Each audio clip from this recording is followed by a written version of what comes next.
How are you right now? I'm feeling well, thank you very much. Yeah, the sun is shining, it's great weather. Midsummer vibes all over the festival. And yeah, I think the festival is running well. Great vibe, great atmosphere. People are happy. I only see smiling faces. So Me too. why would see I a lot complain? of happy people. Yeah.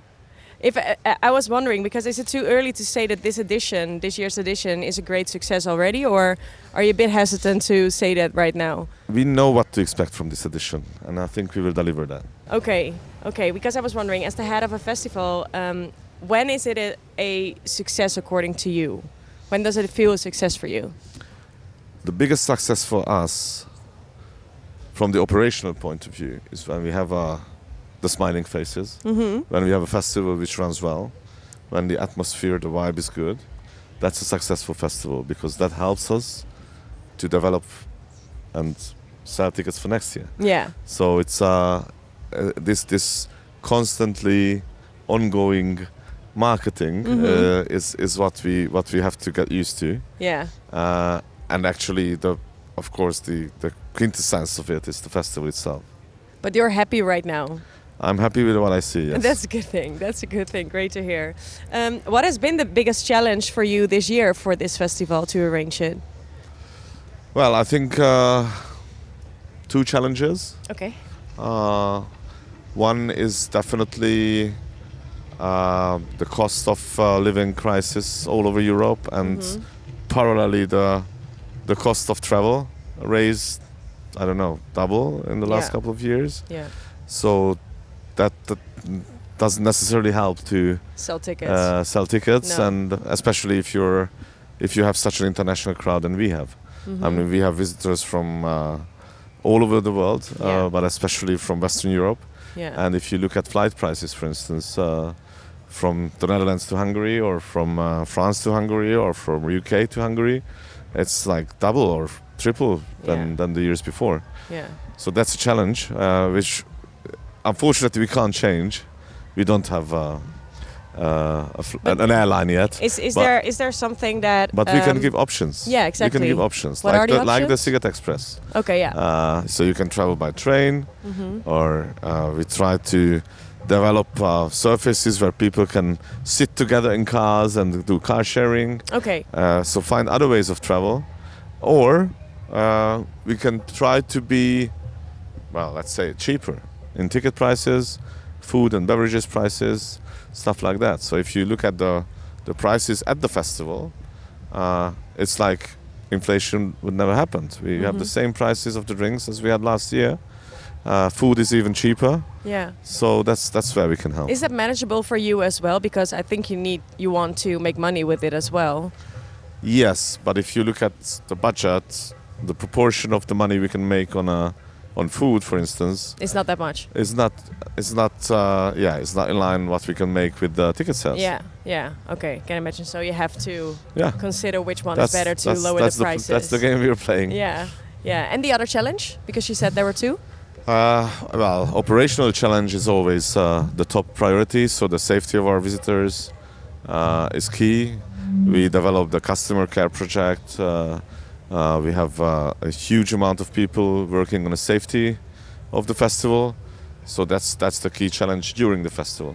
That's what we always handle as top priority. Was there a challenge also with an artist? Like, did an artist give you a bit of a headache because they couldn't make it, or they were a bit late? Just the usual. Just the usual. No, I mean there are delays in a lot of flights, but we already 2 weeks ago we started to discuss with all the artists that they should come maybe a day ahead.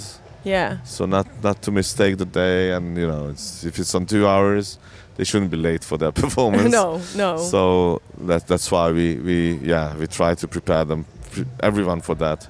So it was a bit advance. manageable, everything. Yeah, only because you look really calm. So if I was the head of a festival, I would be like stressed around all the time, probably. Actually, when I came to work to this festival, I worked with the founders, and one of the founders said that if the boss of the festival is nervous, then he made a mistake somewhere on the way. So I should be calm. Because then everything went according to plan. on site, it's very hard to change things. Yeah. So you must plan in advance. You have to have a good team, and we have a great team. Yeah. So that's good. That's why I'm calm. I love that. That's a good thing. I was wondering if someone hasn't been to Sziget before, how would you describe this festival to someone? How to experience it? Well, I would describe it as very different. It's very hard to compare with any other festival. Yeah. You get a totally different atmosphere. You get a totally different feeling when you're at the festival. Why do you think that is? Why is it so different? There are a lot of things why that is different. One is definitely it's that you camp on site. Yeah. So you don't have to leave the festival area and come back again. Yeah. And re-enter and blah blah blah. You live here for a week. Yeah. And that's you can put your tent next to the main stage if wherever you want. Yeah. Yeah, it's the island of freedom. Yeah. So that's definitely one of the things which makes it different. That it's an always moving, always living island, and I think also the diversity of the programs. That it's not only music. It's a multicultural festival with a lot of art forms. Yeah. The surprises. When you walk around and a dragon comes I know, on the road. the dragon. Yeah, it's very aggressive, right? I know.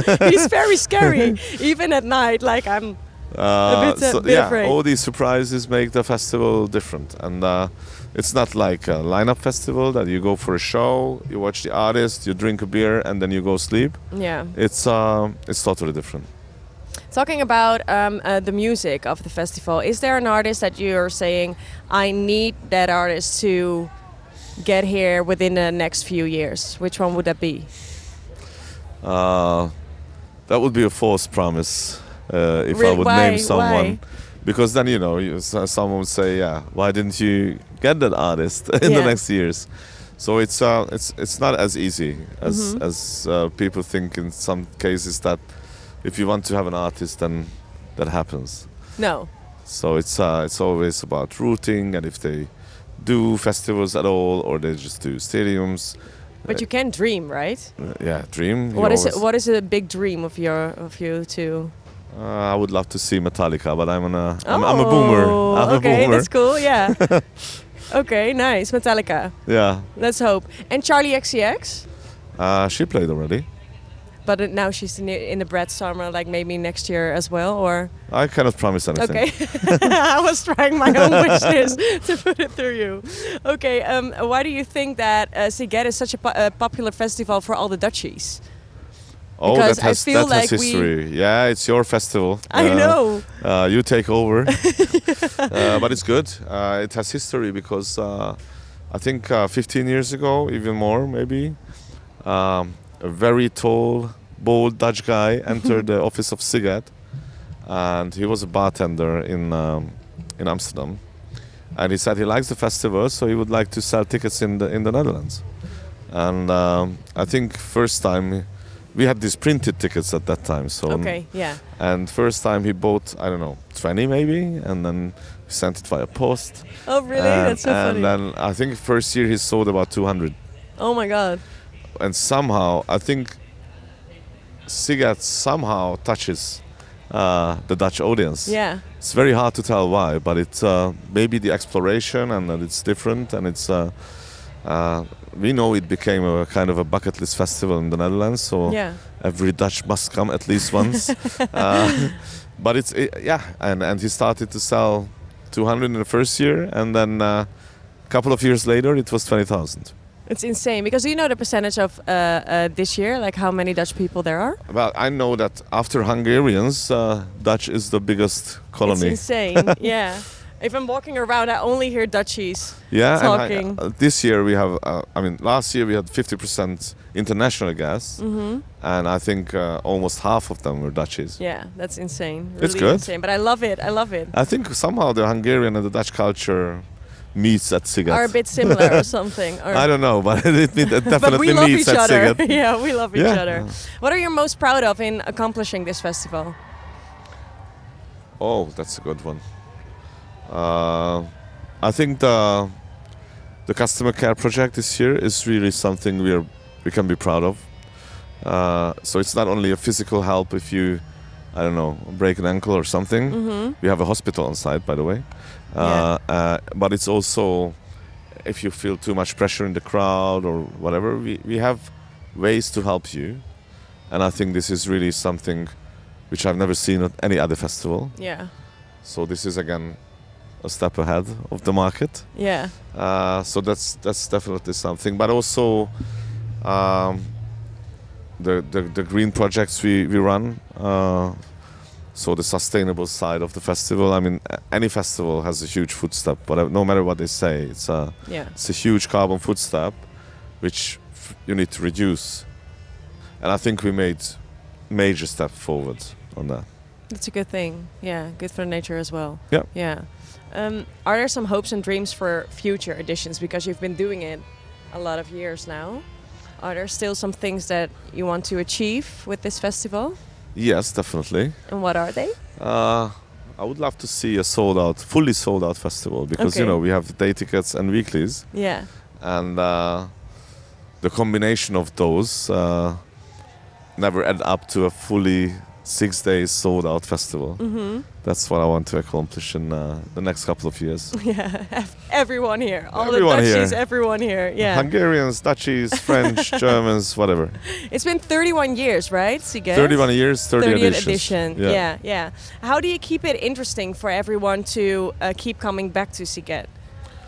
Well, I think we make changes every year. So if you come back again and you're a returning visitor, you will always find something new. You will always find your favorite place on a different part of the island. Yeah. So we change a lot of things every year. But actually, after this edition, we are planning to change big. Because they're going to be big changes? Yeah, I mean, 30th edition, it's kind of end of an era. Yeah. But also the start of a new one. Era, yeah, exactly. So that's what we're thinking about. And when we started the planning of the next festival, which actually started already, we said, okay, let's take a step back and let's try to create something new, something which is a major step. Can you give us a little bit of... No, sorry. It's all secrets. But we will come with that in the later phases. But I mean, we are still in the middle of this festival, so... First, let's end this with a lot of love and by the joy. way, we are testing a lot of things now, so...